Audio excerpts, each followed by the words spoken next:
Voilà, on va démarrer maintenant notre émission. C'est parti. Un grand merci à Salvatore de la Patria, papa chéri. Ceux qui sont baga liwa pour la motion, à Salineso, mais Zambazaka mais merci à Salvatore de la Patria. Au Léli Séguin, vraiment comme bon année. C'est une reconnaissance en famille. C'est tellement très tôt. On s'est dit les collègues, il y a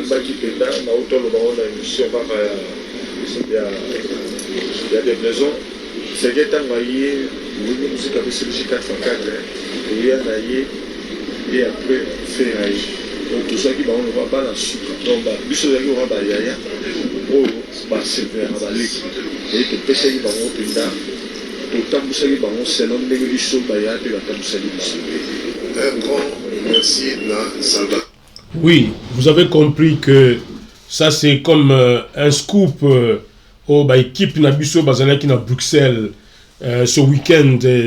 Vous avez vu que depuis Ndekonabiso Séguin Mignon Magnata à Tigabiso, ça fait 40 jours déjà et que la manifestation messe Mokozaki organisée à Kinshasa et que na niveau il y a Bruxelles aussi ni Alain Pela a patronat qui ma manifestation union sociale qui à Bruxelles, les images sont ici et que Totenaki que ma parole il y a kitoko oyo ma parole il y a amour, il y a reconnaissance oyo famille, il y a Séguin Magnata de la bouche il y a Mochoa Alain Pela. Tu estimais qu'il fallait te libérer Bino Yango parce que c'était très important eu égard il y a écho oyo et se répandre mingi batu ya ba mauvaise foi au balingayi ko lakisa comme s'il y avait un problème entre la famille de Séguin et JB Mpiana. Il n'en est pas question. Alain Pela outi ko tranché position famille ezali claire, famille ezali na esengo. Il y a Oyo, JB Mpiana Sali, parce que JB Mpiana Zakaka Moutou, yé Azanzambete pour interdire liwa, et Alain Pela Outi Koloba que Soki Mbongo et Somba Kaliwa, de JB Mpiana Angaki a Somba liwa ya Séguin Magnata pour Asali Nyoso. Et puis il a bien souligné que ça c'est la déclaration de la famille et Ndé a exprimer en haut. Donc, n'allez nulle part. La suite des événements tels que les cas qui sont à Bruxelles, beaucoup vivre en haut pendant cette émission. Il y a beaucoup d'images, beaucoup de sons. Oyoke, Togolinga vraiment binonyoso, beaux à la brancher parce que c'était les derniers hommages qu'on rendait à Séguin Mignon Magnata. Et nous ici à Canal Télé, c'est notre façon aussi. Au moni to landeli makambuya Séguin Mignon Oyo depuis di Kambwe Koya qui tire le lot et le lot na derniers hommages. Biso peut ko rendre nos derniers hommages comme un grand acteur de la rumba et nous sommes là et nous remettons tout au très haut qui va s'occuper de lui, qui va donner la paix et que, comme nous avons dit, que la terre de nos ancêtres lui soit douce et légère. Alors, pour Nakoti, qui a toujours branché ce qui s'est passé à Bruxelles, je vous propose un extrait ou carrément l'une des chansons, parce qu'après ma speech, il y a Alain Pela na Emelia, il y a eu un concert de circonstances. Suivons cette chanson de Emelia.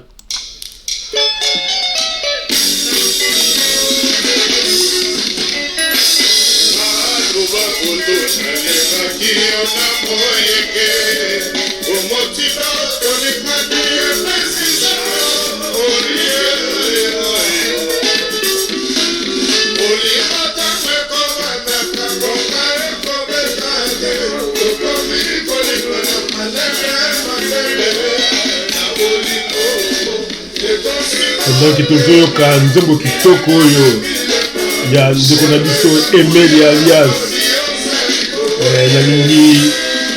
n'a sa quitté comme d'habitude de la devoir sacré on a eu Canal Télé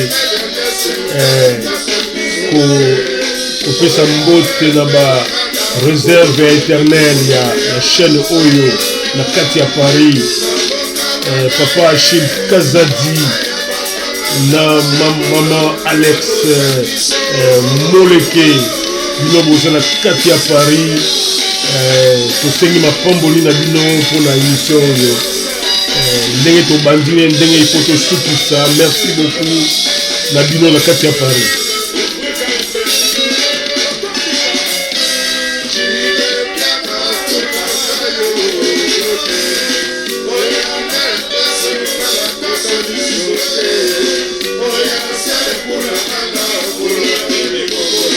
Vieux Flori na Mère José bino mpe boza na kati ya Paris.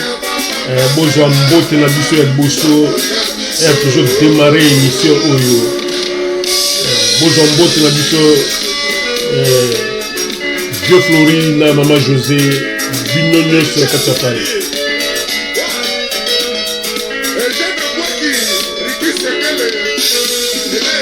Je vous rappelle que nous sommes à Bruxelles commémorant les derniers hommages à Séguin Mignon Magnata, et cela ne nous a pas empêché d'en faire l'actualité principale dans cette émission.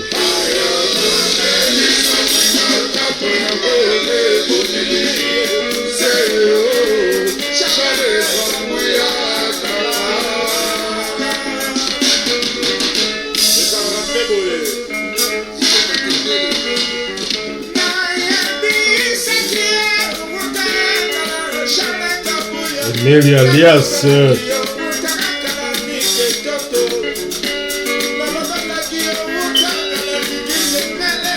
ningi na banda ya mbote na ngai na bamama na biso ya Newcastle.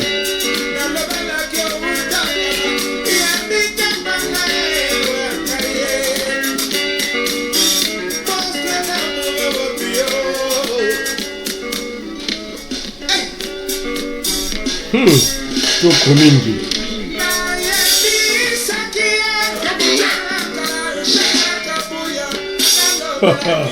Mami Onya na biso topesi mbote. Topesi mbote na Rufine Apudu bango baza ba fidèle ya Canal Télé awa na Newcastle. Tokobela pe Madame Amina bazangisaka Canal Télé te. Madame Amina Yona Jean-Paul topesi bino mbote na ibandeli émission.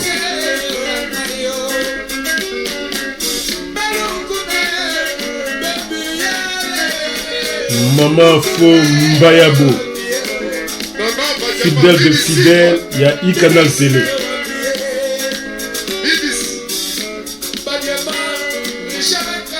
Ndenge tozoka charme ya Emeli alias topesi mbote na Michel Mbayabo ya na biso.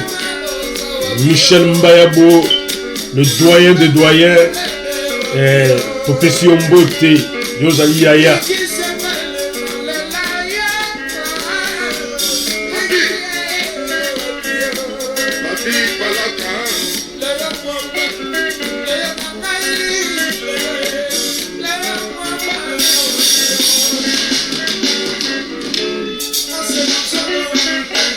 Kopesa lokumu pe na Pati Mungwande.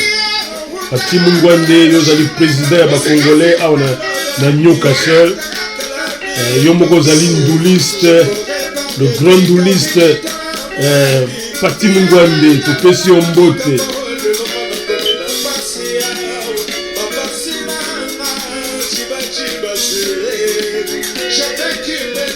Gabi Mota, Maître G, mwana père, mwana mvuluzi, topesi yo bambote pendant que tozoyoka Alain Emeli alias. Ndoka kitoko ya wenge. Toko nyingi.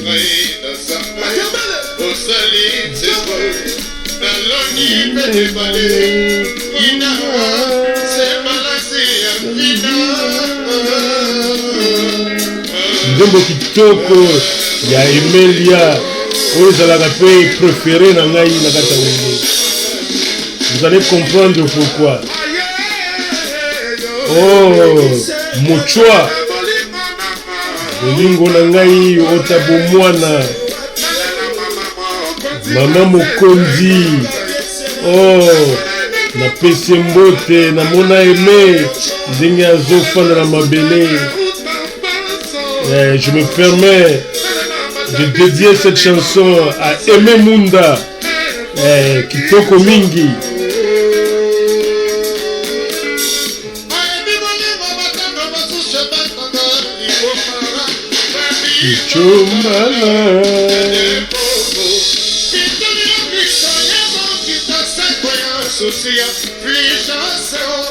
Ok, na Londres, Achille Mboyo, na kati ya Londres. Nzembo kitoko oyo toye kopesa yo mbote na yango na kati ya Londres.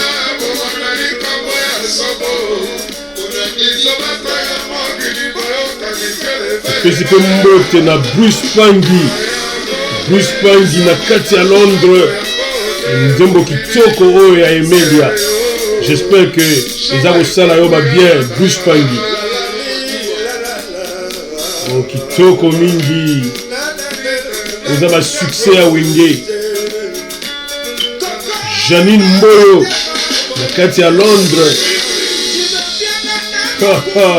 Pour na yo, Janine Mboyo yoka maloba oyo. Topesi mbote Janine Mboyo.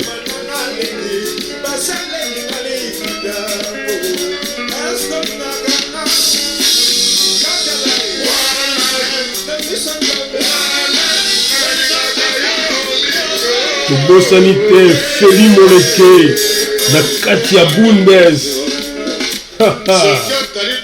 Feli Moleke na kati ya Bundes. Yoka maloba oyo Feli Moleke.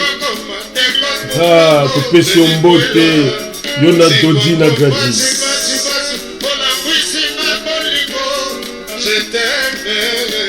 Lilia Kasongo aona nyoka so. Lilia Kasongo Sherika Yona Alba Omokoko Topesi bino mbote na ebandeli ya emission oyo.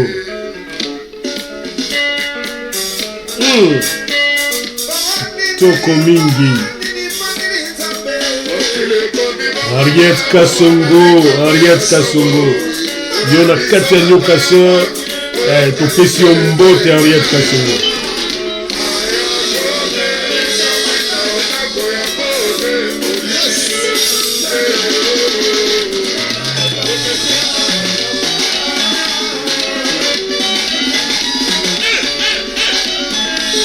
Toko mingi tokobosana te bakolo BCBG na biso Gibarwani tobeleli yo oyo koyoka son ya kitoko ya BCBG Gibarwani topesi mbote.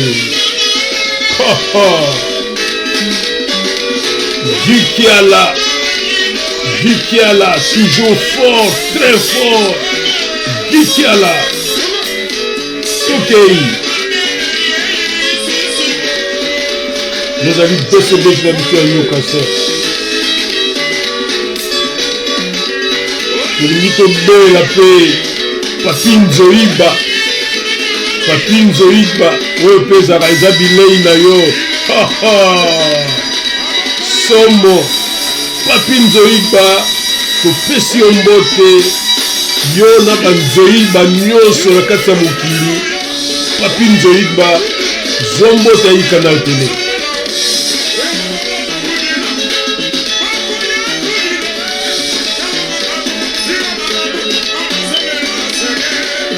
Topesa mbote pe na Jano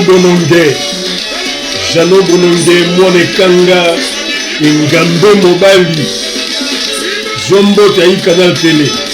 Pendant que tozoyoka nzombo ya kitoko ya Emelia na son ya Wenge 4x4 oyo eza maformule ya Wenge muzika 4x4.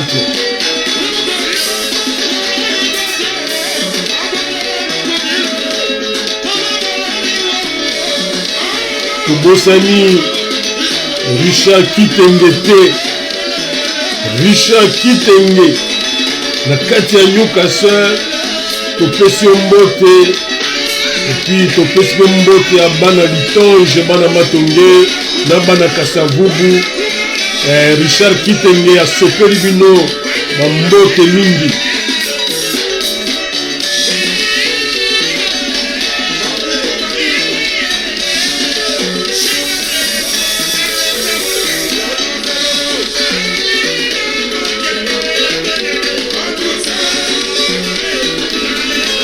Bosani bana lemba te bana lemba Camille Moleke atindeli bino mbote bana lemba nyonso bozwa mbote ya Camille Moleke prêtre de prêtre Camille Moleke topesi mbote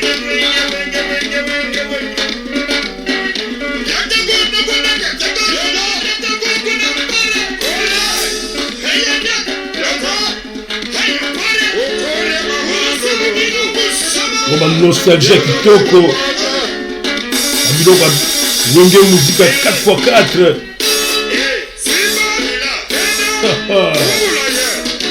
Congolais aza terrible andule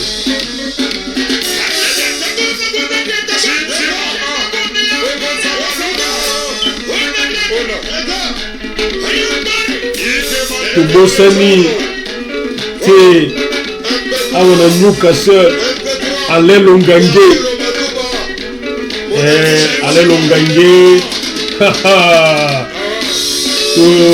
topesi mbote Alain Longange pendant que tozoyoka biloko ya kitoko oyo basongo ya kitoko oyo ezomela biso na lola Alain Longange ezwa mbote ya Canal Télé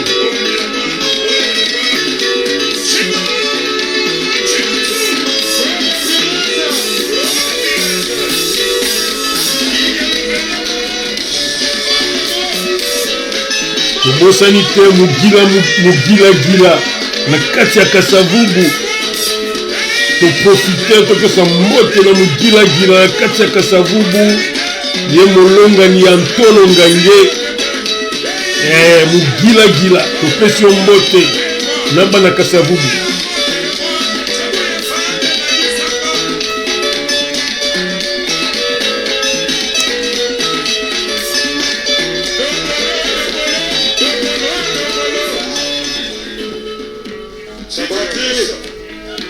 DJ Bobadi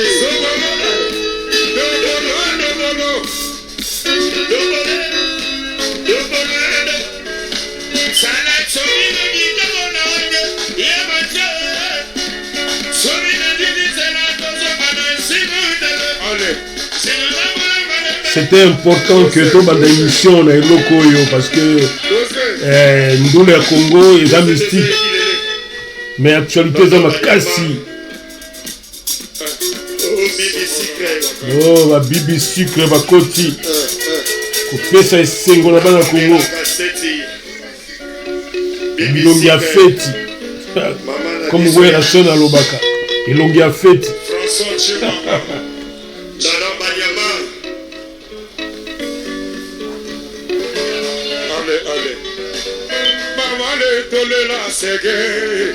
ozomona ndenge basalaki ba hommage ya suka na Séguin na kati ya Bruxelles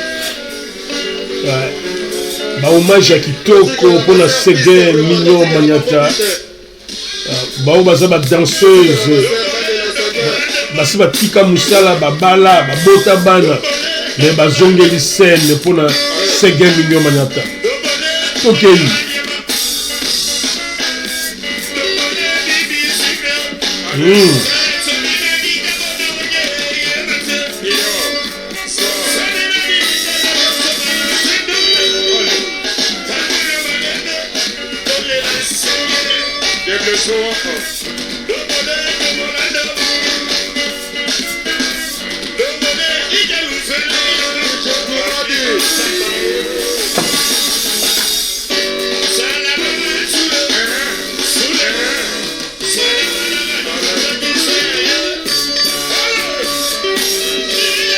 Oh, c'est parti. Toko mingi. Toko bela Eric Mungapa. Eric Mungapa, yoza le dragon du Katanga. Yoka biloko kitoko yo, biloko na yo. Oza ba biloko Eric Mungapa lingaka. Eric Mungapa, yoza le dragon du Katanga. Yo muto pesaka, yo nde mutu pe oretiraka. Opesi yo mbote.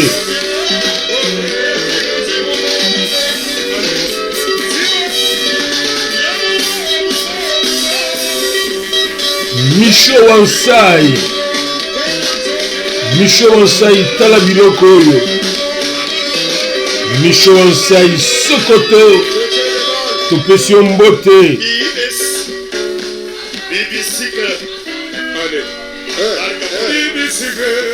Toko ozali ba hommage ekozwa biso temps oyo ekozwa mais ozali ba hommage mérité na Sege Mignon Magnata balakisi eke artiste balelaka eka na ndembo. C'est parti avec Bibi Sucre.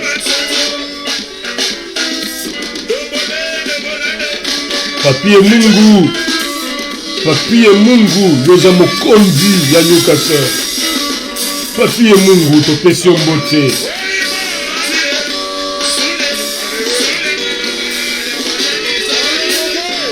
Oh, kitoko mingi. Pichen Sama Bajo.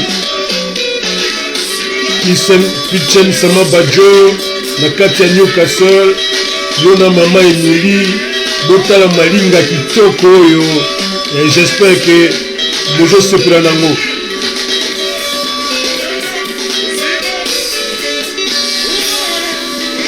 Tobosani te Vieux Batista. Yaya baleki Vieux Batista na biso. Zombote ya Canal Télé.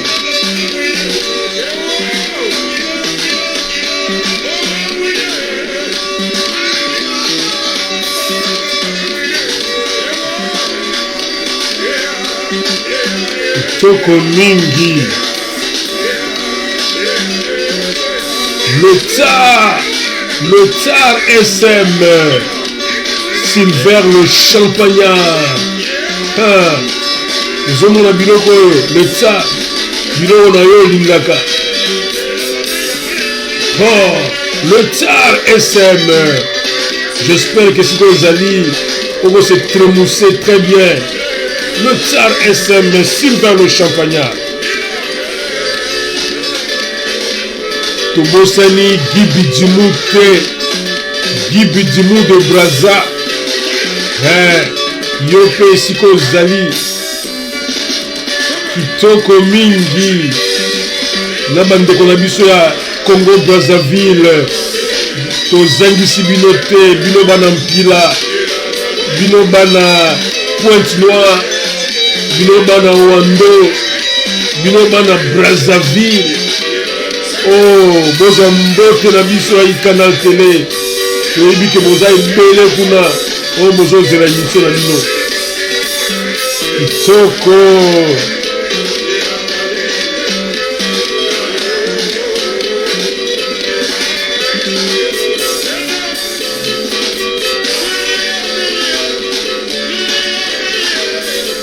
Espedi Bialou, j'espère que vous avez un biloko yo. Ezo sepelisa yo Espedi Bialou. Je pose yaya baleki. Espedi Bialou, Canal Télé pesio ba mbote mingi.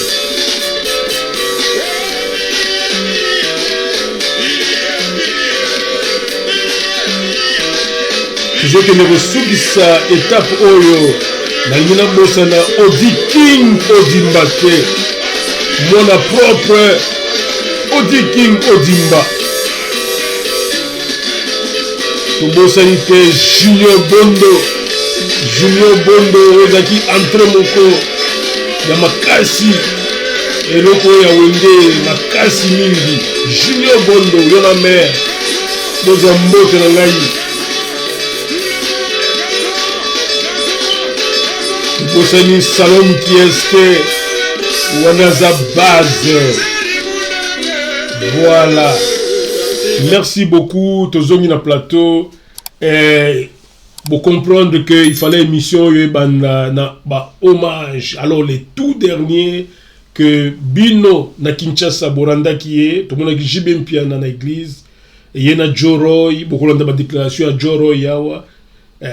En tout cas, BCBG, ils ont recruté. Information à Mounen Otozwaki, et pas Joroy, le porte-parole, il y a BCBG. Jibem Piana na BCBG, ils ont recruté. Na poste Nyos, je crois qu'ils veulent rajeunir l'orchestre. Et bravo à Jibem Piana parce qu'il en était temps. Et orchestre est comme qui un peu vieillissant et tout ça. On avait besoin que souffle à Sikae Kota. To saluer donc décision. Il y a haute autorité, il y a BCBG, il y a qu'on recruter. Alors Bino Bana Congo, Bino Boyebindoule, Bokende. Bokoyoka numéro ya Joro yawa bobenga azwa kombo bozwa rendez-vous boko passer ba test na bino to souhaiter bino toutes les bonnes chances pour na musala oyo Jibem Piana zo bengela bino na kati ya BCBG pour bokende ko épauler na musala wana. Alors tokozongela yango tolingai to banda mo moto oyo mais tozonga moi simamuke mais boyeba ke tozana ba elema ebele à Bruxelles ba elema ya hommage à Séguin tokozongela yango sikoyo to attaquer un peu aspect oyo ya actualité bomona ki par exemple Ferregola a tchaki makolo na ING Arena na kati ya Bruxelles à lobby, il n'y avait pas de temps à perdre. Il a effectué un long voyage à partir du Canada. Boutou en avion. Elle va quitter na tonga du temps à la terre. Rendez-vous, ils avaient déjà pris. Bokoyo Kayawa, Ayaki, Kolakisaba na Congo, qui enfin, après la déception à You Arena, J7, bel et bien, et que Tchamakolo da ING, 15 000 places pour na faire gola na ba Gaulois. Je crois que ba Gaulois ba ko balayer yango bon comme ba Gaulois ba zaka ba sold out ba guichet fermé tozo zela ba déclencher dans nos opération à vente ba billets.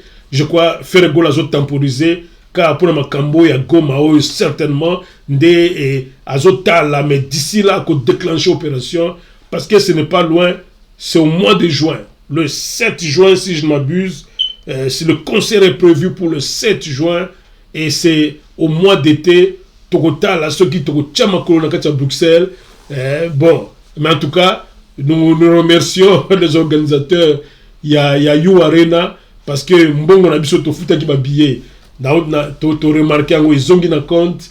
Donc merci beaucoup You Arena pour avoir remboursé à tout le monde. En tout cas, moi j'ai eu ma part déjà. L'argent que j'ai payé est remboursé, pas de problème. Bon, on verra à ING comment on va s'engager, mais nous allons voir ça et nous ne faisons que souhaiter bonne chance au Gaulois en chef Ferregola. Alors, à part ça, Bokoyoka, Joe Roy, le porte-parole, il y a BCBG a confirmé à lobby l'activité Zongi, l'activité à BCBG et Zongi, c'est le 7 mai, à un mois avant concert y a fait le 7 mai, vous avez na BCBG na Katia Paris confirmé 7 mai, Zongi lango biloko JB, Tozangi saga yango awate. Tokozongela ngo na biloko na ya moto barumba na ya moto tokozongela ngo mais retenez le rendez-vous c'est le 7 mai ndé nini Jibem Piana na BCBG baoya ko sepelisa bino bana Paris na nzinga Londres, Amsterdam, Bruxelles, un peu partout toyebi que Congolais BCBG en tout cas bakoya ko goûter ba délice wana. Alors sans plus tarder nalingi na memabino dans ce qui préoccupe le Congo aujourd'hui, je n'oublie pas, en termes d'actualité, que le 15 février, toujours Nene, Werason, Nakatia, Grand Paris, le rendez-vous est confirmé, le concert aura bel et bien lieu, mais seulement nous sommes un peu loin du sold out. Moi je pensais que Werason a bêta sold out, mais tout l'accès Kibino, dans l'image de la fois passée, tout le pour matière abondante, mais sold out peut-être pas, mais ça promet une grande ambiance dans Katia Salle. Werason est dans une grande préparation avec ses anciens musiciens qui vont revenir à la charge. Bill Clinton, tout ça, pour ne pas tous les citer. Tous seront là. Bozala et Belé, Bozala. Mais comme Toloba qui n'a pas de drapeau à Congo, quelque chose a changé. Il faut un drapeau à Congo. Pendant que la musique est continuer, tu continues à bêta CT et c'est le sujet dans lequel nous entrons maintenant. Tu continues à bêta CT que Bana Congo, on continue à yoka musique na bango et que les politiciens Kinshasa fassent leur travail. C'est pour cela que bafuta ka bango bambongo ebele pour batiak ba congolais na kimia. Les musiciens te nde agopesa kimia na Congo, musicien en tant que congolais agosala oyaye. Alors nde toyoka sikoyo le grand Mopao. Je crois que bandeko biso ba congolais bomonaki na kati ya YouTube le grand Mopao a été lancé clip moko mikoloyo sur Azol Belela Goma. Je dis Azol Belela entre guillemets pour comprendre pourquoi nous toujours belango bongo, parce que pour comprendre qu'il y a quelque chose de faux. Mon pao mokondi to zoa ki élément oyo to mona que ça c'est pratiquement héros ya mboka biso awa na ikana télé to zoa ki mon pao comme héros ya mboka boyo kanzembo oyo qui n'a rien à faire avec clip oyo mon pao abimisi mon pao a lélé la ki Congo. Cet homme a pleuré pour le Congo. Cet homme a composé ce qu'on appelle en français une satire. Ceux qui ont fait la littérature me comprennent. C'était de la satire. C'était une œuvre littéraire d'engagement politique. Nous, on a beaucoup aimé parce que nous avons suivi cette œuvre entre les lignes. Nous avons dit oui, Kofi a frappé le coup et nous étions contents. On dit bon, ça c'est maintenant notre générique. Nous allons commencer chaque fois nos émissions avec cette chanson de Koffi Olomide.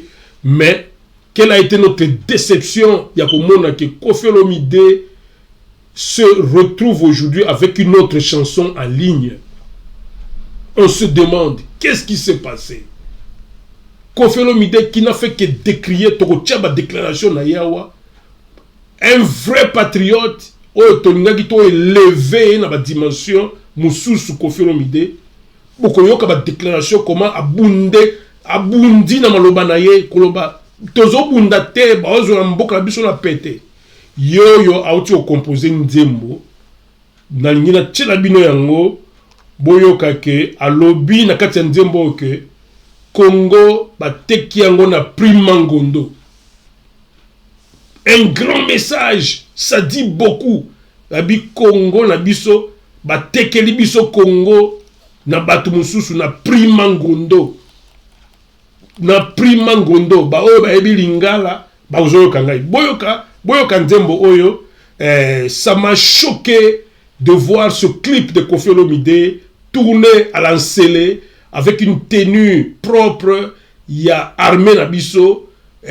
Na pagode encelé, na maïwana encelé, et il y a eu quelque chose qui s'est passé. Certainement que les services de renseignement ont vu cette vidéo dans TikTok et interpellé Koffi Olomide et imposé à ça Nzembo Mususu.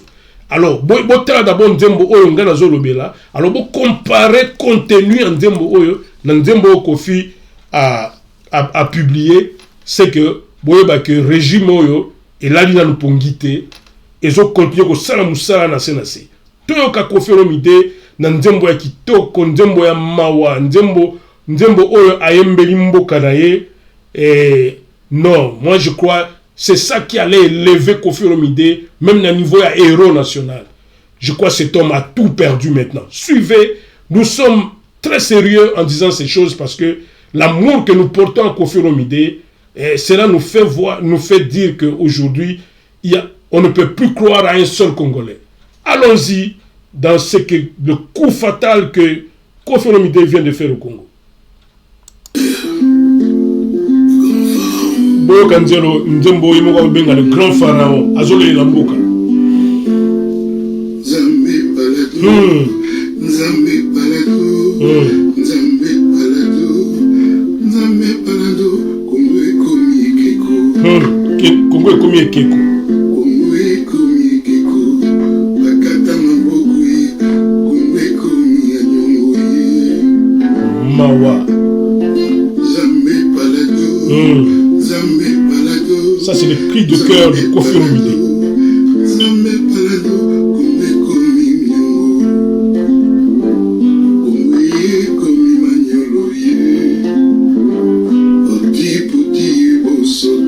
Bosoto, salité.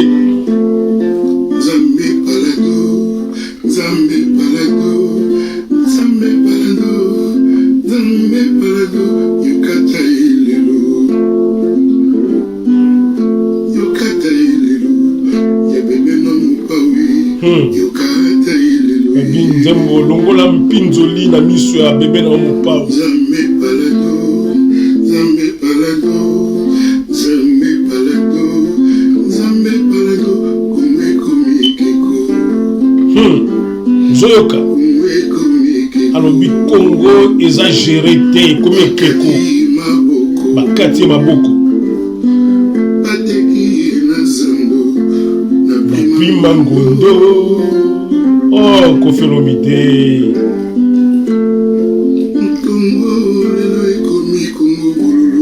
Voilà.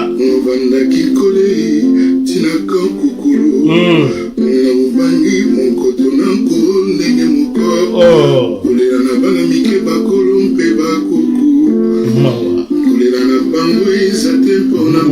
Bolobo.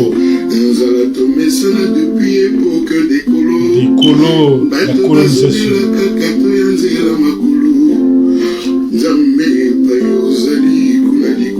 Oh.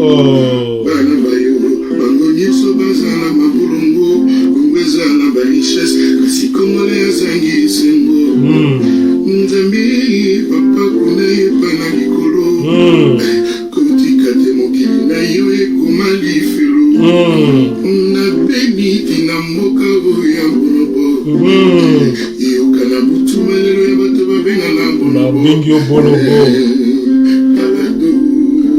Azole la Nzambe pardonnez biso Nzambe to sali nini pour comme ça biso la situation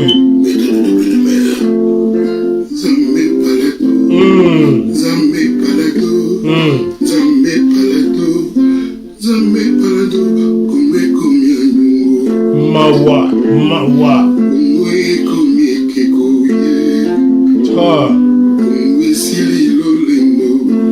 Lolendo nyonso ba congolais sopani na mai. Nzambe balado, Nzambe balado, Nzambe balado, Nzambe balado, tutiki lolendo. On n'a plus rien à faire. Tutiki lokoso. Tutiki lolendo. Mawa. Nzambe balado, Nzambe balado. Nzambe balado, tutiki lokoso. Mawa mingi. Tutiki lolendo, Kongo na iwe, tutiki mumbongo ye. Nzambe balado, Nzambe balado, Nzambe balado, Nzambe balado, yokata ilelo. Kata ilelo, pinzoli ya bana Congo. Pinzoli ya bana Congo Nzambe. Congolais asali nini na mboka na ye. Boyoka Koffi Olomide. Dieu n'oublie jamais ses enfants. Très bien. Soyons solidaires. Soyons solidaires. Tout à fait. Occupons-nous de notre jeunesse, de son éducation, de son civisme. Civisme. Vive le Congo. Très bien. Voilà. Voilà l'œuvre de Koffi Olomide. Une véritable satire, une œuvre digne de son nom, une œuvre qui allait mettre tous les Congolais d'accord, une œuvre qui exprime la douleur des Congolais, la prière des Congolais auprès de leur Dieu. Nyonso ba Congolais basala, ba prière o ba Congolais basala. Nzambo zali wapi, tosali nini. Koffi a chanté avec son cœur. Mais cette œuvre, vous savez, nous les journalistes, quand nous observons notre société, nous avons peut-être un autre coup d'œil que tout le monde.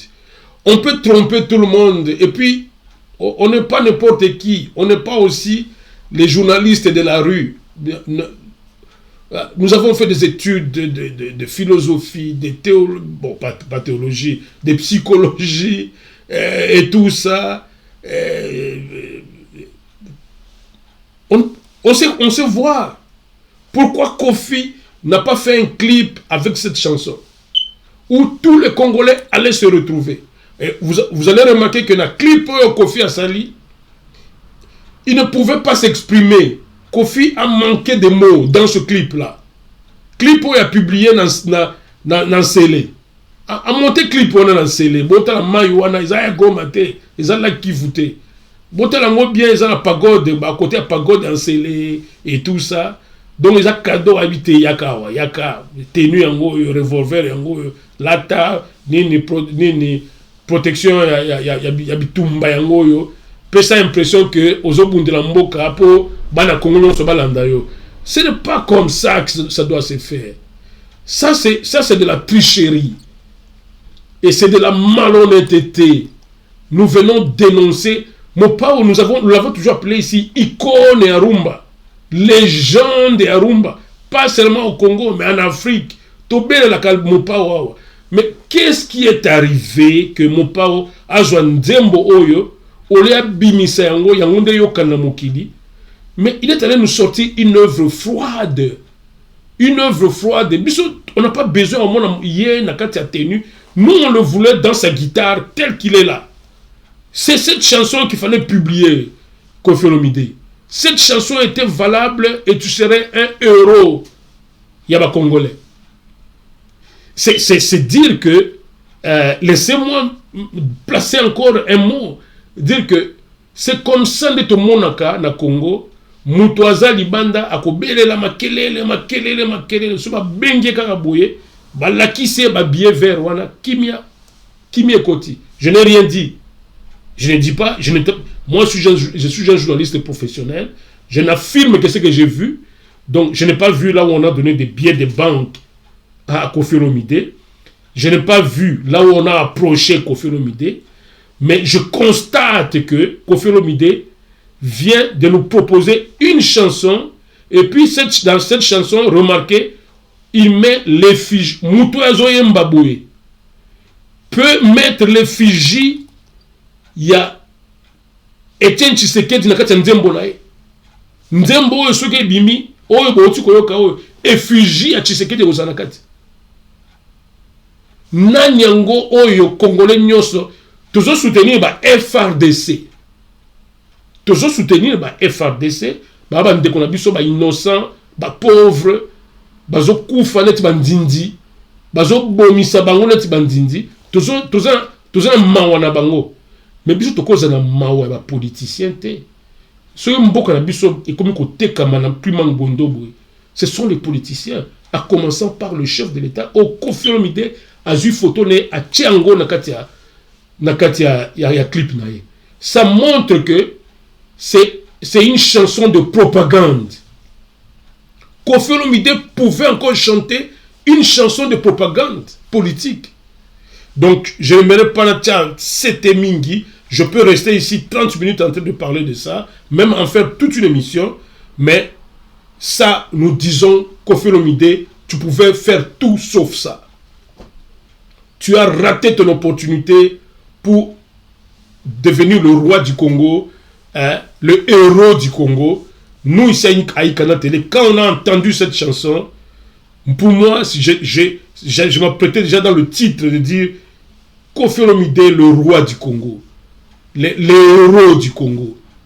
Hein? Parce que c'est de la bonne satire et ça nous a fait du bien. Donc, malheureusement, la série continue. Le bal de chauves, ils ont continué. Régime comme là, Congolais n'y mais mon corps à Kotika, où il a résister devant la biais de Banco. Bon, alors, pendant que tu as la Koffi Olomide, pour Boyoka, pourquoi tu as qu'on dit que Koffi Olomide a ça la biso biloko ya saliwana et tu as dit que c'est de la propagande. Pour preuve, effigie wana ya Tshisekedi na kati ya clip et ko sala nini espace wana ya nsele ba pesi yango pour na clip pour na nini ba tenue ya lati wana ba pesi na ba revolver tout ça complet pour na nini binomoko bo moi je ne vais rien affirmer parce que je ne suis pas dans le secret de Dieu, je suis tellement professionnel, je traite des faits, les faits que je vois. Et devant n'importe quel procureur, je suis prêt à parler. Et écoutons le même Koffi Olomide qui nous a fait du bien et qui a dénoncé Babiloko dans le passé. Qui a dénoncé Bato Bazalaki na Bunagana. Boyoka Koffi, comment Azo Lobelambo Kanae, et ça lui a même valu des problèmes avec ce gouvernement. Allons-y. Il n'y a pas de guerre. Allons-y. L'agression. Nous sommes tapés. On nous gifle, on nous fait de nous ce qu'on veut. Moi, j'ai vu des camions, des gens là qui viennent paisiblement, tranquillement. Il n'y a rien, personne pour les empêcher. Et puis là, hier, j'ai vu que non, parce que dans la moto, il y a un front.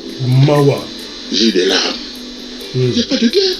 C'est-à-dire, on nous traite comme des enfants. Mais justement, vous, ne croyez pas... Non, il n'y a pas de guerre. La guerre, c'est quand tu tires, je tire. On nous agresse. Quand on lance une... Reconnaissez au moins qu'on nous agresse. Mais ça, ce n'est pas la guerre. L'Ukraine est en guerre. Parce que les gens là de l'Ukraine, Zelensky, il se débrouille, tout ça là, il lance quand même aussi des bombes, tout ça, ils ont des avions, et on le voit, on est occupés, on nous prend notre pays, on nous prend, c'est-à-dire, on a pété ce comme on dit. Non, c'est pas parce que je suis ambassadeur ou pas. En tant que Congolais, en tant qu'Africain, je voulais très respectueusement m'adresser à M. Kagame, le très bon président rwandais. Je sais qu'il a un cœur. Je sais que dans son cœur, Dieu a mis de l'amour. Et je sais qu'il est africain, panafricain. Ce qui se passe dans l'Est de la RDC depuis 2 décennies, ça lui rapporte quoi? Quel est le plaisir qu'il retire en voyant mourir des innocentes femmes, en voyant être violées, se faire violer des jeunes filles, des jeunes enfants qui meurent? Moi, je ne veux pas faire un rapprochement avec ce qu'on appelait l'Holocauste, tout ça, à l'époque d'Hitler, mais c'est quand même terrible. Moi, je lui demande au nom des Congolais, parce qu'aujourd'hui, je lui dis merci parce qu'il a ravivé le patriotisme de tous les Congolais. Il a redonné aux Congolais l'envie de se battre pour leur pays. Moi-même, j'en suis. Je lui demande de faire en sorte que cela cesse, qu'il demande aux rebelles de M23 d'arrêter de tuer mes compatriotes. Merci à vous, je rappelle que... Il n'y a pas de guerre. Oui. Boyoki Koffi Olomide, voilà. Boyoki est celle qui interviewe Koffi Olomide, Azan de Konabiso congolaise, a aussi démissionné dans TV5. Ça, c'est en passant une parenthèse. Elle n'est plus à TV5, je crois, pour Assam Kamene Moussoussou. Juste pour votre information. Mais voici ce que Koffi Olomide a dit. Donc, c'est quand même malheureux que quelqu'un qui a parlé comme ça, très bien parlé comme ça, Lelo Oyo a annoncé la propagande. Ce clip-là n'est rien d'autre que de la propagande. Bon, alors, Bitumbango, toujours le Bunde la Congo, Bunde la Congo, ya nini? Toujours Bunde la Congo, ya nini? Biso tozo ya wato, ça, to comme avocat du diable pour na koloba non. malgré biloko yo, et nous répétons que makambo ezoleka na Congo eza makambo ba politicien nde bateki mboka na biso na prima ngondo. Je reprends les mots de Koffi Olomide. Notre pays est vendu na prima ngondo. Et quelqu'un qui a parlé comme ça, publiez-nous ça. Mais on va... Je n'aime pas utiliser d'autres mots. Nalingi bino moko bo se faire idée comment quelqu'un qui a bêti, il a frappé fort comme ça, n'a pas interview na il a frappé fort comme ça. Si quoi a kende susu ali mbongo ba Kagame yango, bon na lobi mbongo te, je n'ai pas de preuves. Je confirme que je n'ai pas dit que Koffi Olomide a eu de l'argent, mais ces choses-là on ne les fait pas gratuitement. Surtout pas par un grand mot-pas. Bon, voilà. Donc, je me dis, ça, ce n'est pas aimer le Congo. Nous dénonçons cela. Nous dénonçons cette attitude avec la plus forte énergie. Ici, il y a un abisso, le Mopa, l'icône et la musique pourtant. Tu m'as dit que Zelaye, Lekinaye, Feregola, Fali Poupa, Jibem Piana, Werason, Neko Zelaye, Pesandela. Mais à Fungoli Nzela propagande, lobby tokoyoka Jibe akoye Mbappé ndemba propagande. Après lobby tokoyoka pe Werason akoye Mbappé à propagande. Et puis tokoyoka faire goal akoye Mbappé à propagande. Toke wapi. Toke wapi. Alors qui va sauver le Congo? Bonjour mon esika premier Congo ezo utaba ba Congolais. Nous-mêmes nous sommes à l'origine. Il y a côté Kambo Cannabis sur la prima ngondo. Ça c'est vendre mutu ko vendre bon moto na na yo pour la propagande.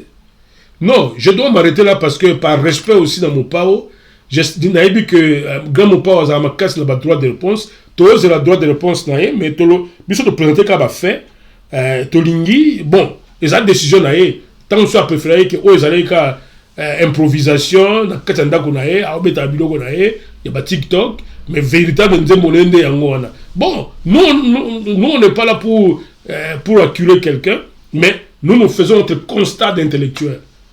On fait le constat et te exposant we pana bino pe bossa la constat ce qui entre nzembo na o wana o apesa plus patriotique. Et puis effigie à Tshisekedi o ezana katanda nzembo wana ezo comme ça nzembo wana propagande ou propagandité. Alors, on doit évoluer parce que l'émission, tout ça, temps de réalisation et ça la biso. Tokende, Momuke, Totiki Koffi Olomide, Yena Nzambe nae, Ndenge Nzambe a jugé. Tokende Siko n'est pas fait Regola, qui a posé un acte important après une grande déception à Zouakina Arena. Moïto Zongilango Ezalité, ça a été quand même une déception. Parce que c'était le concert de sa vie, il voulait jouer là-bas, et ce concert à You Arena, il a fait à un autre niveau, mais il est décidé, c'était comme il a reculé, maintenant il va sauter d'un nouveau pas, et à Zuipe n'importe quelle saleté, ING Arena, 15 000 places, ce n'est pas donné à n'importe qui, c'est la première fois d'ailleurs que Ferre va jouer devant 15 000 personnes, dans une soirée, et Total puissance ya bagolois ndenge ba soutenir na ceux qui bako beta soldat ou c'est loko on attend na ba une semaine boyeto qui non ça les a remplis pour ba beta sous 2 fois à beti na 30 000 places donc et comme You Arena donc c'est l'opportunité pour na bagolois Bala qui sait que Fer était capable de jouer à You Arena. Beta eloko 2 fois. Et comme à 30 000 places. Et comme capacité à You Arena. Donc, net on dit que ils allaient qui ba main noire. Nde ba travailler qui concert wana. Ou ya You Arena pour beta maté. Vous avez l'opportunité maintenant. Ceux qui ING beta mis 2 soirées. C'est fini. Tokangi Munoko. Tolobi. Ozamu Kondi. Ozamu Tomakasi. Total a muke era kendeki na ING na kata Bruxelles après fatigue ya vol na ya Canada au Canada butu na tongo comme un soldat il s'est pointé à ING Arena parce que producteur na yazala kiwana, il fallait honorer rendez-vous. Ça c'est le business. Allons-y à Bruxelles. D'ailleurs, on a un message. Je pense que c'est tout un message, non? Okay. Donc, un message, il y a le déjà. Tous dans la situation déjà à Mamboka. Mamboka, nous avons pardon, au Bolimbis na peuple na biso congolais parce que tous avons un problème très urgent à Mboka. Pour la situation est ngape naza parmi eux on appelle la est. Sauf que rendez-vous ezalaki déjà prévu pendant il y a cela déjà 2 mois. Donc nous naza beaucoup au Canada pour comment on a là tout même pas. Mon rendez-vous à Mindele nous naza un rendez-vous à salle falena pour visiter. Nazo bandela sous nazo senga bolingi simingi parce que ezalaki na moment oyo te on a pouvoir goya vraiment Robin Sabino presque pour accompagner pour notre retard à la salle. En tout cas vraiment nazo senga les sous encore 1000 pardon parce que tu as une situation à Mboka où ils sont vraiment très urgent où ils sont préoccupés de biso mieux sur les Congolais où ils mieux sur les associations Mboka il faut à participer à dans le biso les musiciens surtout il y a un ça vraiment appel ouana il y a pardon mingi parce que la place où tu allais normalement fallait aller quand même après mais ce qui est salami de l'eau parce que l'engagement a déjà ça qui mois avant mais bon il y a un côté nous te ça que notre catalyse na biso toujours continuer lit na biso toujours ganga ndino bangi nous toujours ganga ngoro makasi avec ça nos presse bo accompagner ngai bo na place où tu robeta nzamba sunga. Je pense que Tina va jouer kuna toujours la même solution parce que Nzambe aza fort au tika bisoba peuple congolais. Oui, on a pas des gens nzembo faire DC. On a des gens nzembo faire DC, na pas nzembo ya nini. Nzembo na sauf que na lobi on lelo. Nzembo na faire DC, nzembo na ya nini et le kana RTNCT. Na été sur la coterie, sur nini mais na yemba on pona lokumu ya mboka. Ndenge ba nzembo ya batu msole kana na sala nzembo ya est. Na sala nzembo ya basoda mais na RTNC les raté. Na éviter sur les complot mais biso no sozo plaider cause ya mboka. Donc voilà, na minute vraiment et l'orisa primordial pour na biso priorité na biso na minute ezali mboka nan.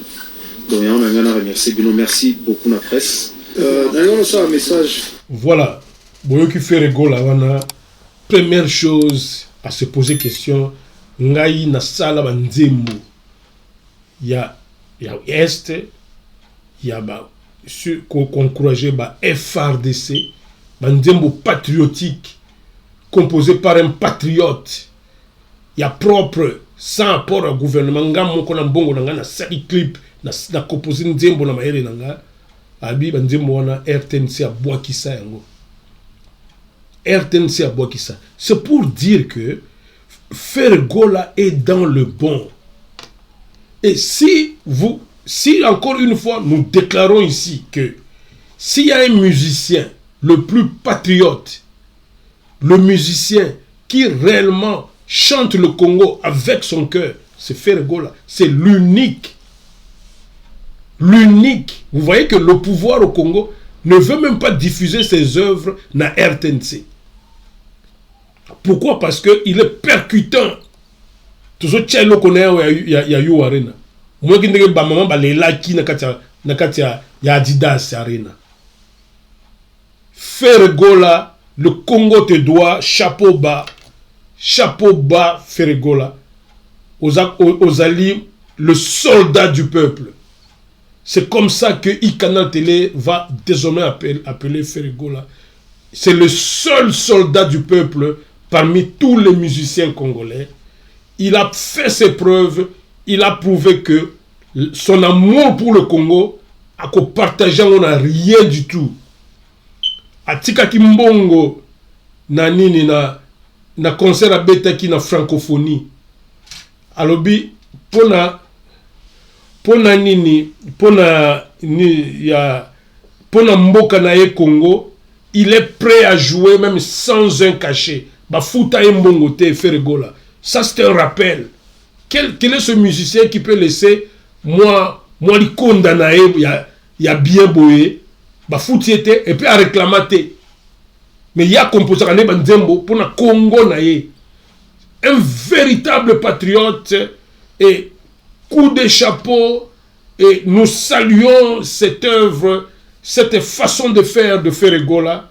Moi je crois le Congo a besoin d'un homme comme ça, d'abord pour la rumba qu'il nous joue, et puis pour l'amour, le patriotisme qu'il donne au Congo. Ferregola c'est l'unique, Yaye Zalakateo va sponsoriser Nzembo naïe, rien. Ferregola beta que l'on connaît pour la bolingo ya Congo. Bolingo ya Congo, alors bango ba comprendre la terme, ba parole za katso et créer sur mon boulot na patron na biso ya Kigali. Yepe il n'a que faire na bato ya Kigali. Il y a beta kanaye, bilo connaît à propre. Alors boyo kaye na you arena et loko a sacrifié qui entraîne aye ba mususu ba lobi oh entraîne mobimba malili boy. Mais ozo ya koyemba génocide, holocauste, bandeko na yo bazo sopa bango ba furumi. Yo koya isozo kitana mapata en triomphe so nini. Aya kine na mawa, mwana mawa, Kongo na ye bandeko na ye bazo kufa, abimi na mawa, apesi mbote na public, akitisi mutu, abi nazo yembe bino génocide ya Congo. Tolela oyo koza moment ya kolela toyebi toyebi esengo na yo arena mais to banda na mawa oyo il faut to kanisa bande ko na biso ya est en tout cas esengo mingi na mutema pour na Ferregola bolingo oyo azana ngona kati na pour na mboka na ye. Dieu va lui payer au centuple. Allons-y à Adidas Arena. Ce n'est pas ceux qui étaient dans cette salle qui vont me contredire. Les larmes qui ont coulé dans cette salle en disent long. Allons-y à You Arena. Et plutôt à Adidas Arena. C'était Adidas Arena, le fameux sold out 2 soirées avec les guichets fermés. C'est donc parti.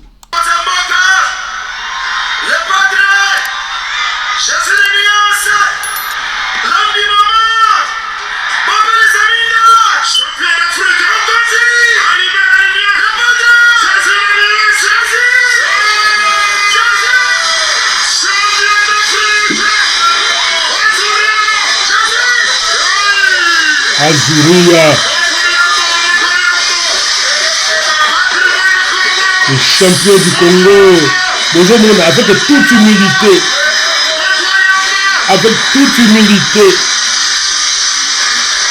ce jeune garçon va prendre la reine ya rumba ya Congo.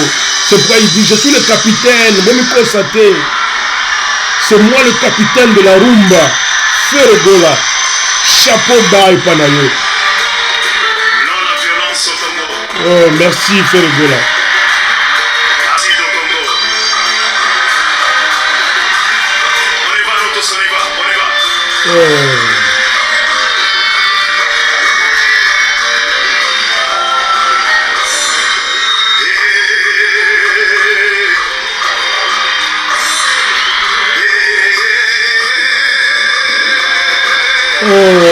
Quand les batubazol les na kati ya salle mawa pour le Congo. My God.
Mawa.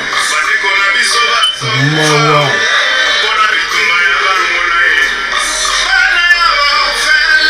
Voilà une chanson patriotique.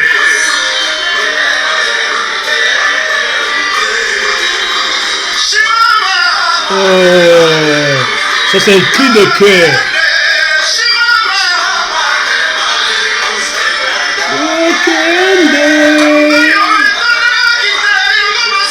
Fergo la zo belle là.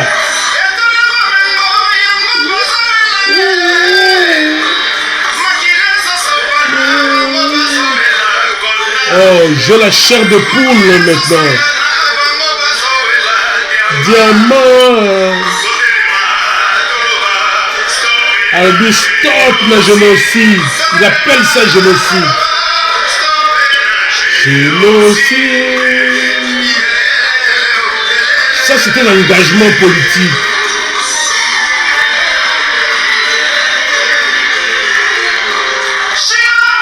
Chimama, lève-nous. Tokende.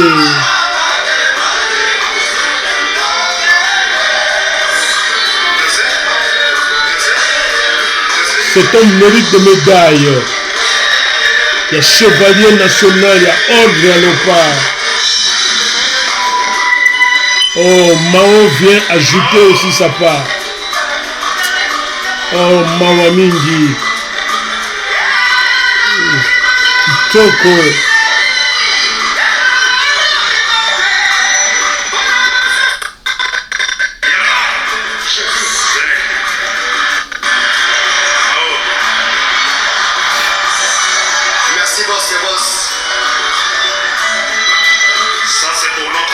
Ça c'est pour notre pays.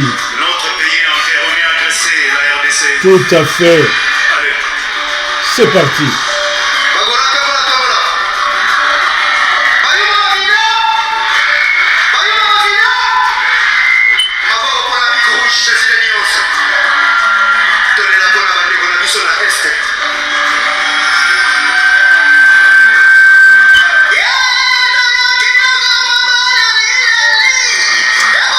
Mawa mingi.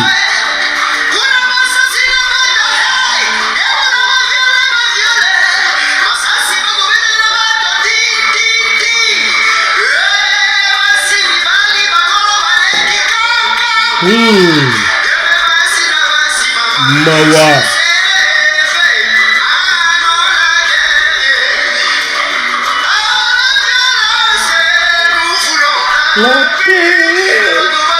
Oh, Mawa Mingi. C'est ça une chanson patriotique. C'est pas de la blague, de la bêtise à Pampamba. Merci Mao. Merci Mao. Et très vite, nous rentrons sur ce plateau. Nous rentrons sur ce plateau. Merci Mao. Merci Azuri, à Ferregola, le padre. Je crois, là, tu as marqué des points. Tu as marqué des points et tu as marqué les esprits dans la salle. Tout le monde était en pleurs. Kokani Samboka. Wana gome kende kinanuteme. Leloyo. Na ING Arena. Naza convaincu que Ferre akobanda na eloko a moto boy. Tant soit au sens ndembo mususo. Ou bien kozala kaka oyo.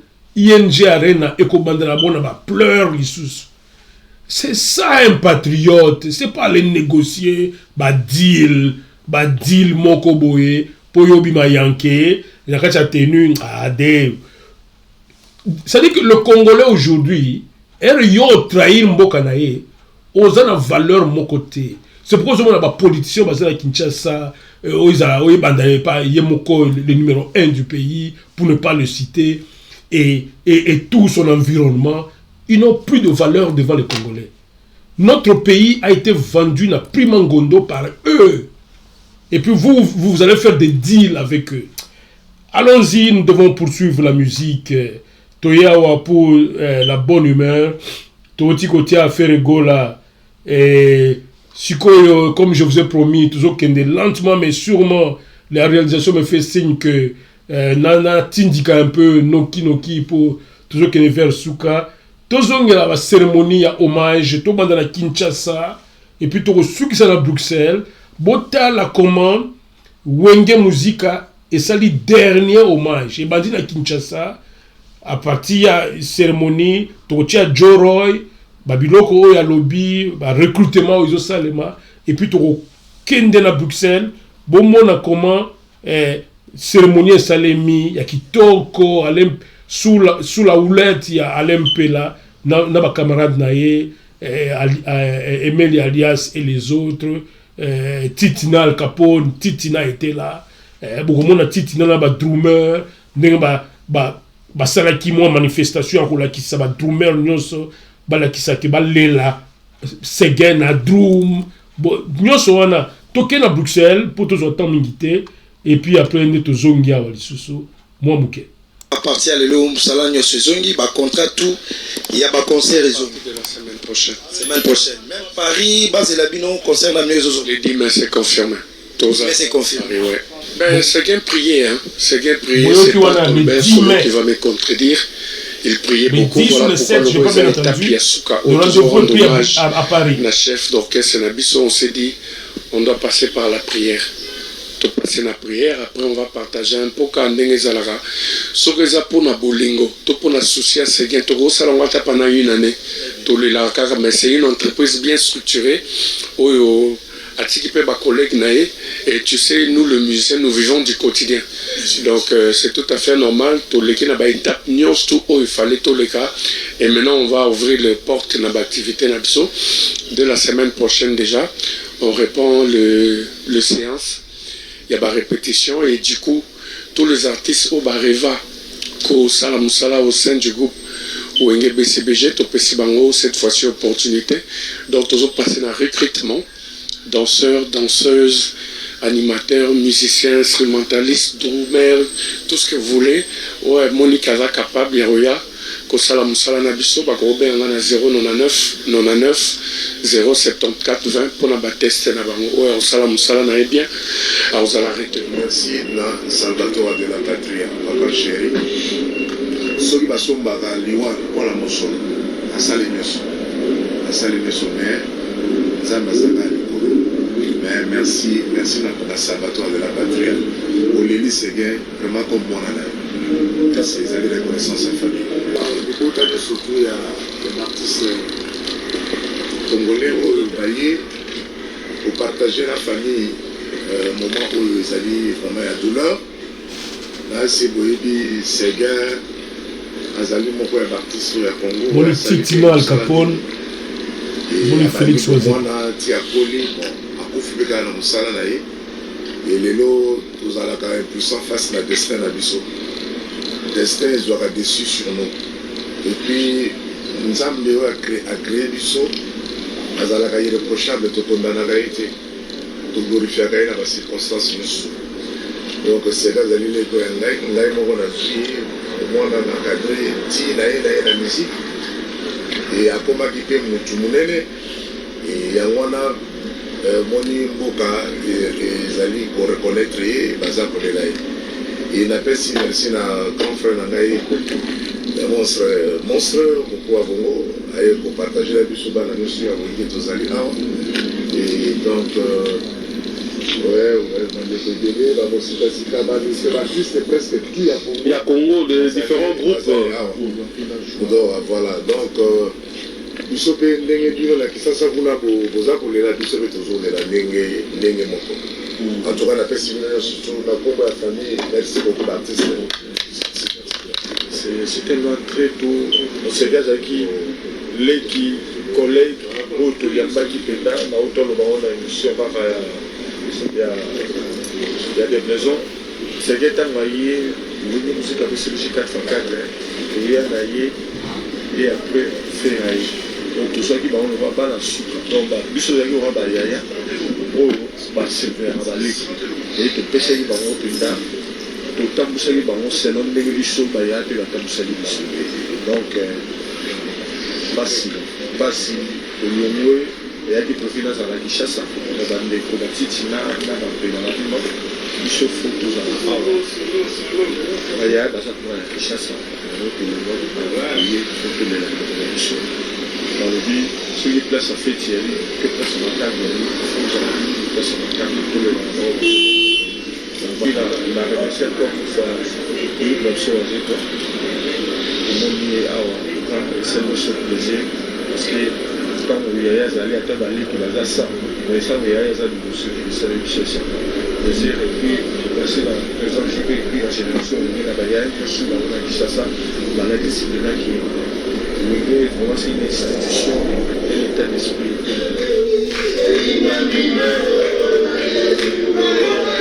C'est la suite toujours des manifestations. Ça c'était à l'extérieur, maintenant ils sont à l'intérieur. Je vous rappelle que nous sommes en période d'hiver, Malili Makasi. Nous sommes au d'ailleurs, quand il y a la grippe, ils ont bêta ici. Donc, on va se sacrifier pour faire hommage à Souka dans ce Mignon. C'est leur façon de faire bougie pour la Ségué Mignon. C'était une cérémonie très émouvante dans Katia Bruxelles. Donc, les passé mingi Ségué Atiki, les mélomanes congolais n'ont pas si mingi. Très bien. Nous avons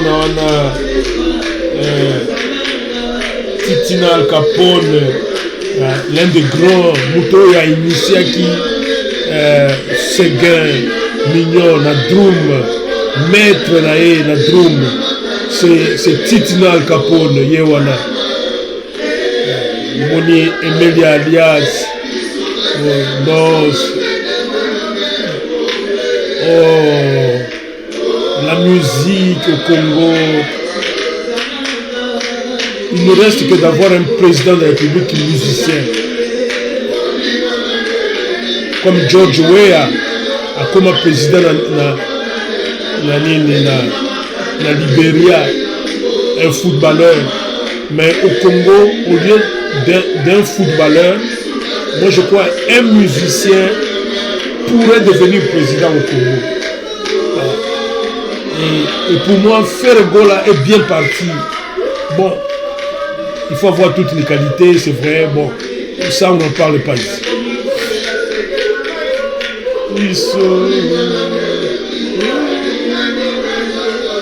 Nous avons Tenoria Emilia.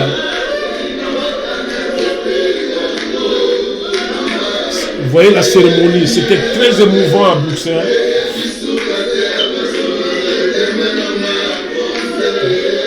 Baleli Séguin. Mawa mingi.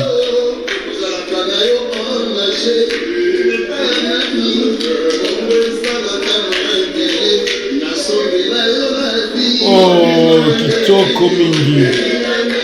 Je te nayo lokola liane.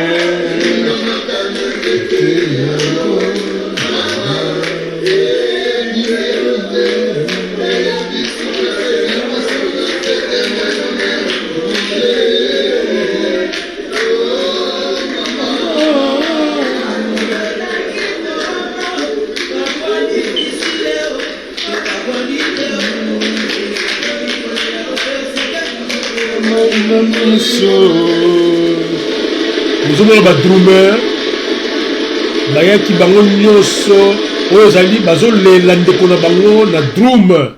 Ça c'était la grande image de la soirée. Oh, en tout cas kitoko mingi, merci beaucoup. Merci beaucoup, merci. C'est ça que je vous ai dit que Séguin Mignon a été réellement pleuré par Bandé Konaïba musicien au Congo comme Nakati à Bruxelles. Merci à l'Mpela, na eloko organisé pour aller Kinayo. Merci Nabana Wenge Nakati à Paris. Ndenge bosale eloko munene oyo bo sepeli si bana Congo. Tozo poussa na malheureusement pembeni ya suka émission na biso. Toko kende tozwa nzembo ya mibale oyo bayembaki bana Wenge inspiration nde musana bango boyo kalisusu eloko oyo Titina Al Capone na kati ya drum et puis Alain Pela oui que ya za qui base na kati ya chant nzembo nini ya wenge wa Alain Pela invité donc beaucoup a eu sous et puis ça va bien marcher. Allons-y avec une autre chanson toujours en commémoration les derniers hommages. Il y a Alain il y a Séguin Mignon Maniata.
Simbote na Justin Kaseki, le coordonnateur maison de la communauté et à la Congolais à Newcastle. Justin Kaseki, Zombo Taïkanakene.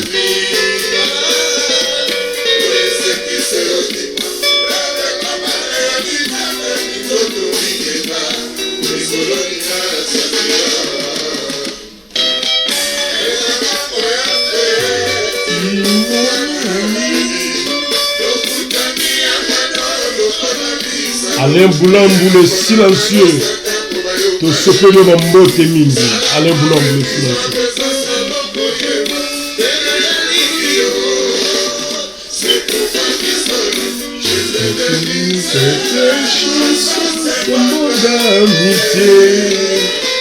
Upesi mbote na David Kasongo, Muchi wa livre sterling. David Kasongo, Muchi wa livre sterling. Kolombongo, Debambongo, David Kasongo de Pessimbo.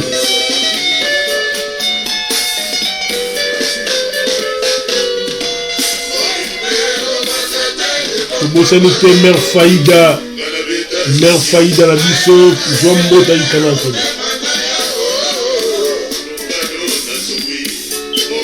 Maître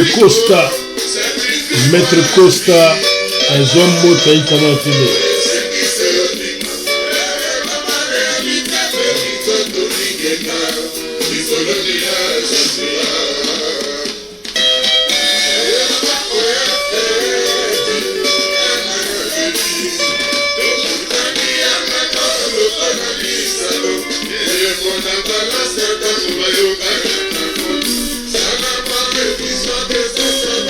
Nous devons dire un grand bonjour à l'excellent Sylvain Samba, le Gaulois. L'excellent Sylvain Samba, le Gaulois. Nous te disons bonjour.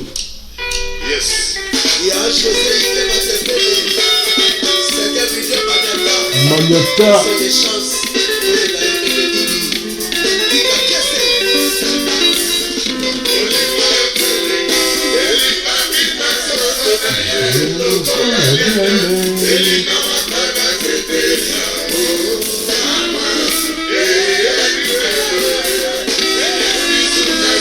Tukena kati ya Canada, Nene Linyonga, Véronique, Zombo Taïkana Télé, pendant que tozoka wenge musika.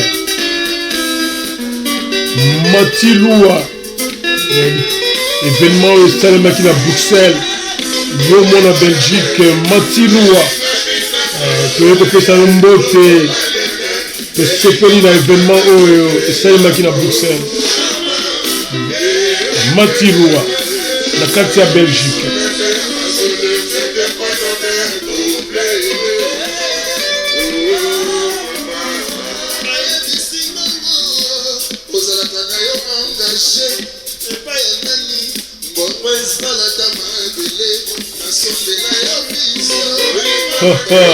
mbongo ezala mabele yo lokola liane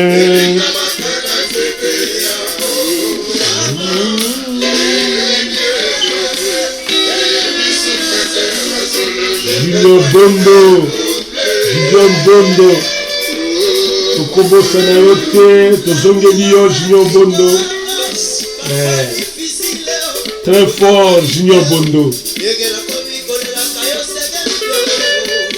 Oui, Easy Kalonji, barbecue de luxe. Zoa Mbota Ikana Télé.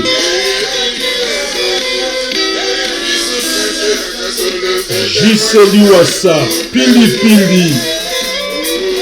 Zoa Mbota na biso ya Ikana Télé.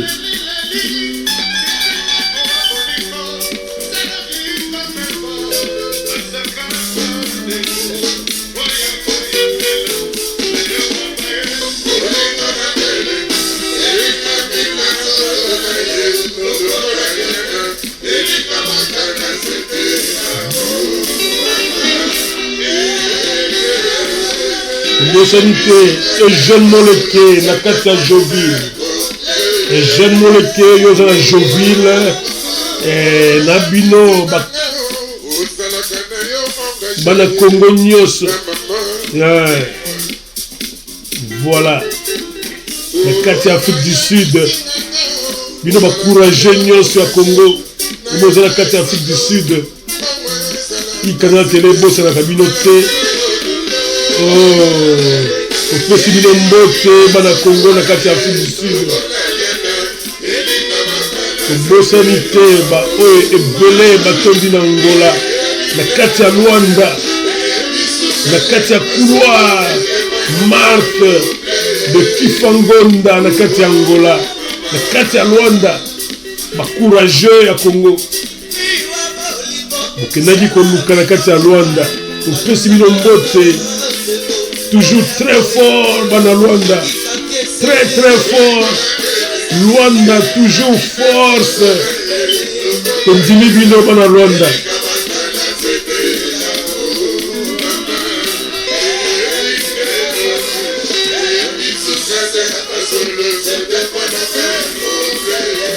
Joniko, Bobo, Bongongo. La kati ya Paris, Zombo, Tenabiso, Joniko. Pito Ilemba, Yope, Tokubosana Yote, Mwana Lemba.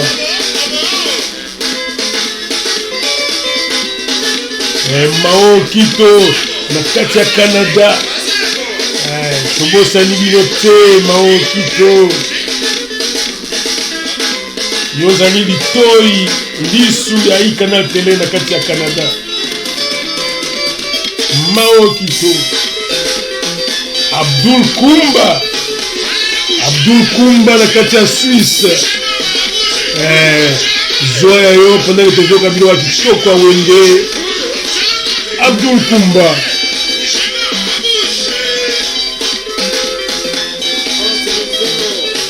Okesi mbote na Vianney Maladika. Na minute ya za kati ya Panama na kati ya Paris. Esika ozali Vianney Maladika. Zoa mbote ya Ikana Télé. Sanité, Gabi Kitoko, consultant à Ikana Télé. Gabi Kitoko, Zombo Télévision.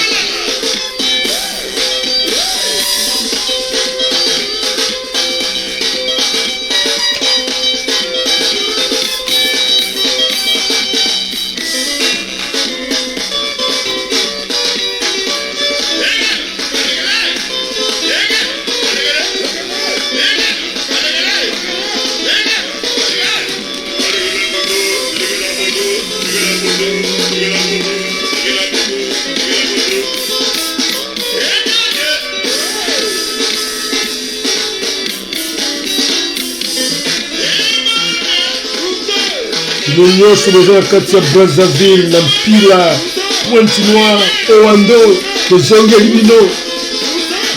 Nous avons la puissance. Nous avons la Ikana Télé.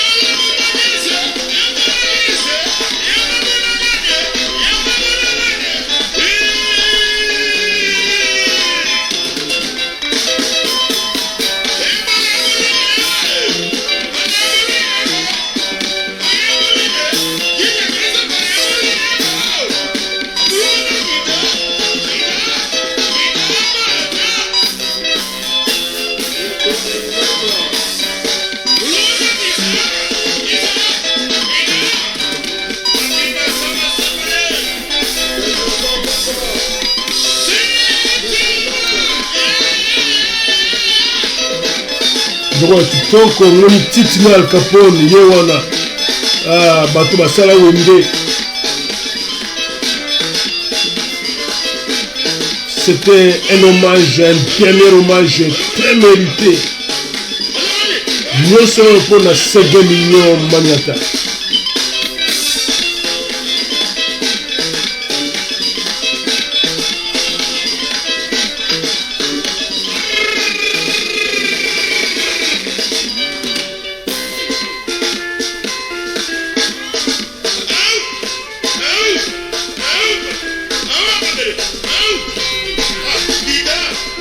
Je vois là-bas dans après c'est une nostalgie à qui les années au Wenge Simba Kiki Jeannot Bononde, j'espère que Biloko ça va bien.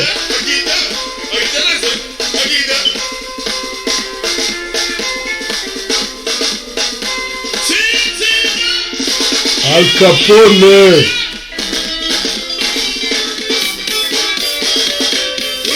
tout terrain. Wenge Musica. Nous avons dit ici sur cette chaîne que ce qui Wenge Musica existe à côté de Ndula ya Congo eza wapi.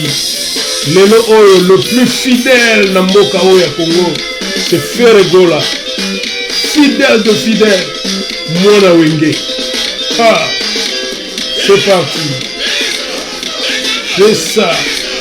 C'est ça biloko ya moto.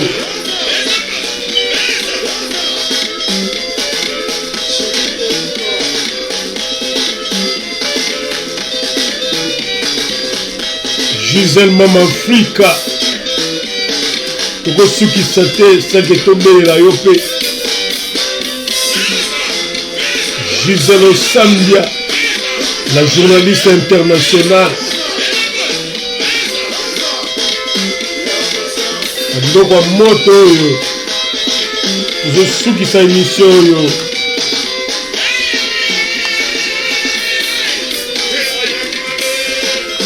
Nous sommes en train de finir Josa Tunda na kati ya Kin, Eric Baya na kati ya Kin, Nathan Bompey na kati ya Kin, Famille Etaka na kati ya Kin, Yena Commandant Etaka. Bozwa mbote yi Canal Télé. Marceline Djouma, la Medi Lenga na kati ya Kin.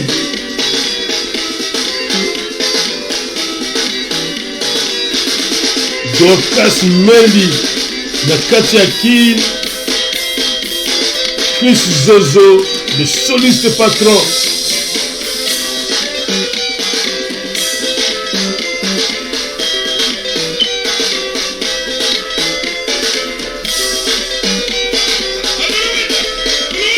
Toko mingi, ça c'est la rumba congolaise.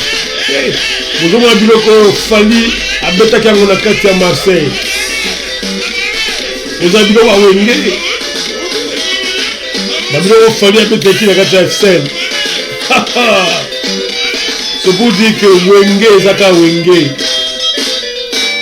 Merci, nous avons mis le plateau. C'est pour dire nos derniers mots, et nous le dirons avec eloko ya kitoko oyo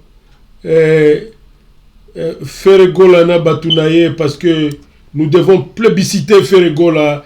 C'est le meilleur du Congo, c'est le plus patriote. Tokosuki sa émission te sans que to tchaye en valeur na eloko na ya kitoko, et c'est pour ça qui Canal Télé eloko na yo wana na Katia Bumba. C'est parti. Le patriote Ferregola. Ferregola, nous sommes fiers de vous. Nous avons un biloko oyo. Et le Seben oyo pour la Canal Télé. Et Tikali Neti Nzoi. Et cette Kangami Bicho Nzoto. Nous devons saluer tous les Baïko et Belé. Il y a ma danseuse, il y a Ferregola. Toujours Kumisa Ferregola, toujours Kumisa Ferrari. toujours Kounissa, Mao et tous les autres. Mais il faut voir cette fille, les deux d'ailleurs, cette fille qui est en train d'exhiber la danse, la rumba congolaise. Kitoko Mingi, Kitoko, que préféré Kitosu qui s'en fait le beau là, comme le champion du Congo. Le champion du Congo, biso awa ezali chaîne ya rumba, totelemaka epa artiste moko te. Biso osali kitoko tosepeli na yo, osali mabe toyebisi yo comme toyebisa Koffi Olomide. Biso tozali mpona bino nyonso, c'est pour la rumba congolaise. Bota ya malinga kitoko oyo ya rumba ya Fere Gola na batu na ye.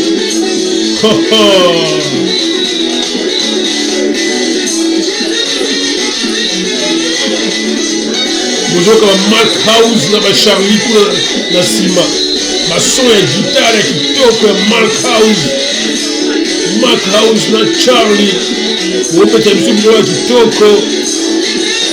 Ça c'est la rumba congolaise. C'est pourquoi toujours répéter combattre un Congo otika bato oyo bakontinue mosala na bango. Kitoko mingi. J'espère que Yemei Kami Moleke aza d'accord na ngai po tosukisa na eloko oyo. Kami Moleke yazali na incontournable ya Ikana Tele. Je suis convaincu que akosepela na eloko oyo mpe azosepela nango na minute oyo. Tokoki kosukisa boye te Kami Moleke, l'incontournable de Ikana Tele.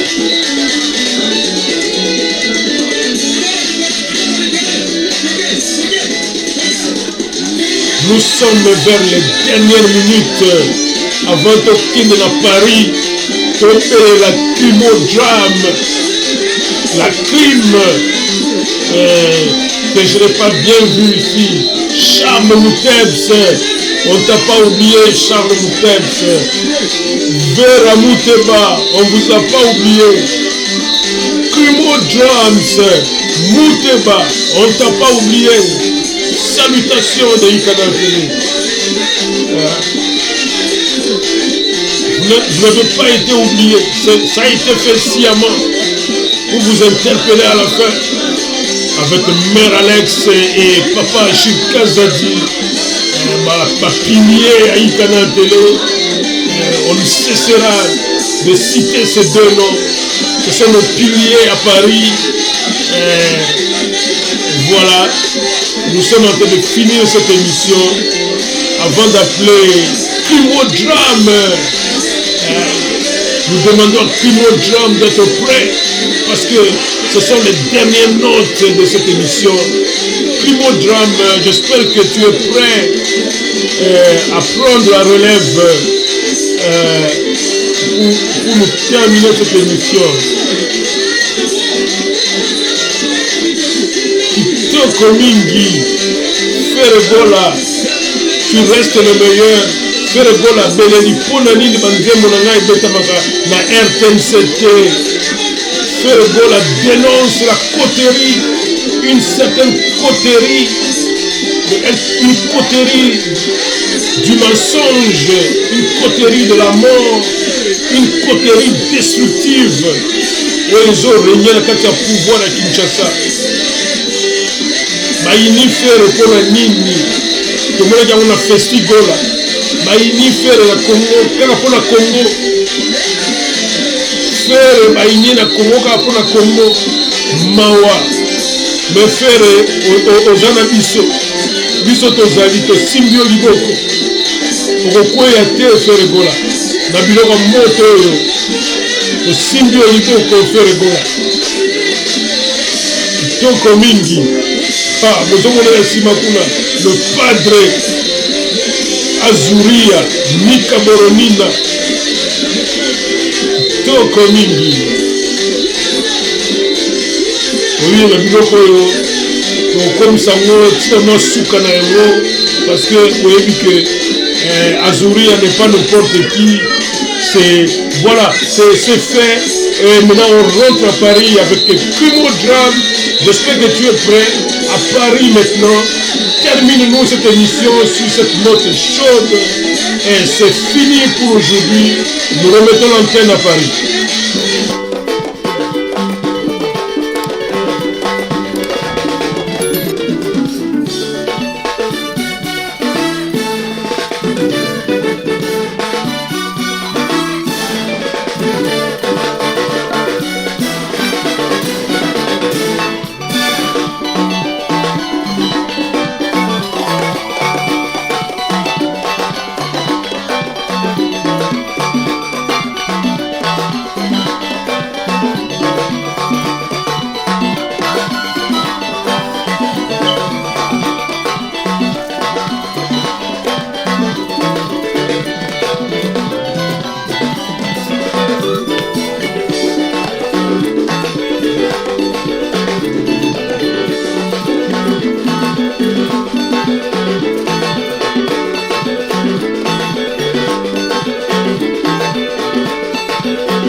La crime